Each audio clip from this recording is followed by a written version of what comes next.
The Laws of the Universe and Life, Part 7. The Law of Correspondence. This is law that governs the universal order. It determines the arrangement of time, space, location, action, and function of all living beings, and the relevant limits of the field of action of the different species. Once the type of experience required has been determined, together with the appropriate characteristics and locations for developing a function or a specific learning experience, the law of correspondence creates the circumstances so that in each place only that which is meant for that place and the people that inhabit it manifests and happens. For this reason, in each place only that which must exist and happen does, so that nothing happens to anyone that is not meant to happen to them. This law is recognized in everything that can be done, and it is useless to go against it. It is verified in what we cannot achieve, however much we want it, however much we strive and struggle.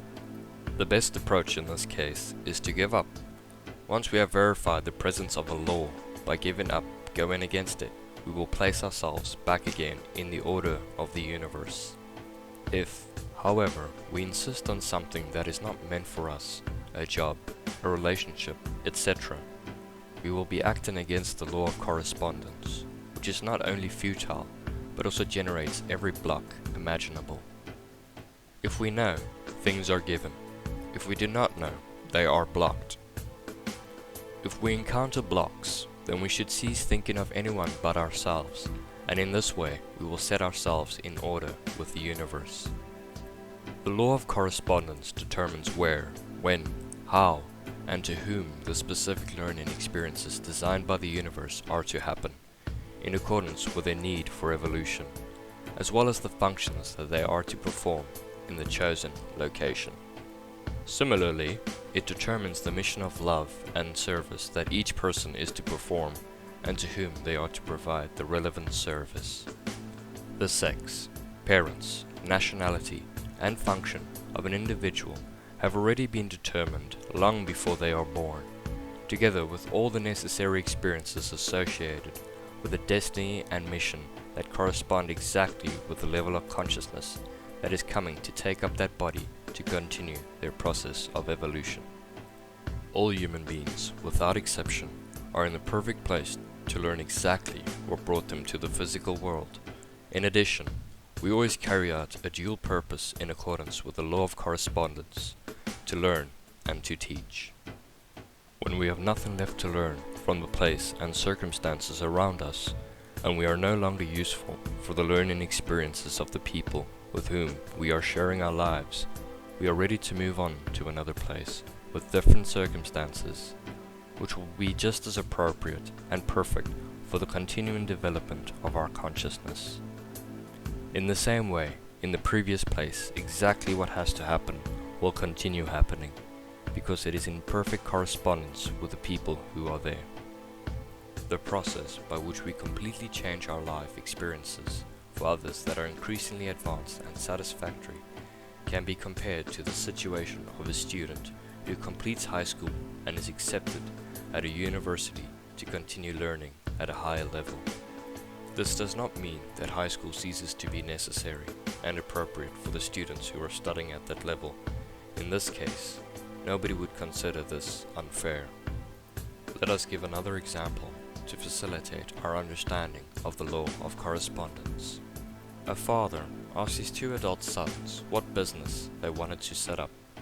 One of the sons, let's call him A, was very keen on sport and wanted to open a gym.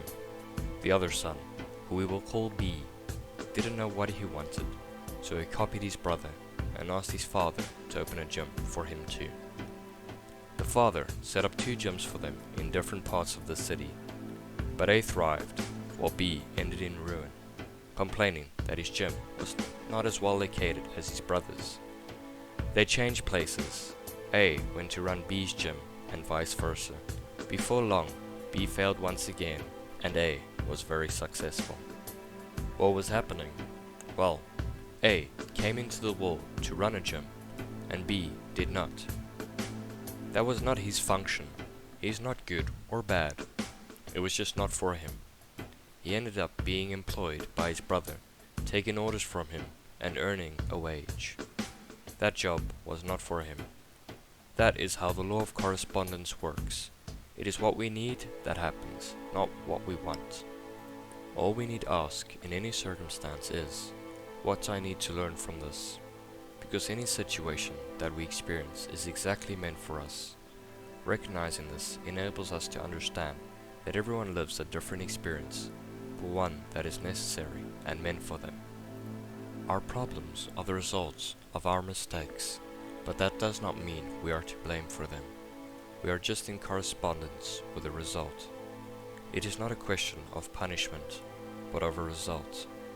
When we learn to see the value of each experience and to enjoy what we normally call difficulties, nothing will be a problem, just a work tool and a learning opportunity. Difficult situations are not unfair, they are correspondent. There are no unfair circumstances. Everything that has happened in our lives, what is happening now, and what will happen is the generation of our own correspondence, and therefore we have no reason to blame anything or anybody for it.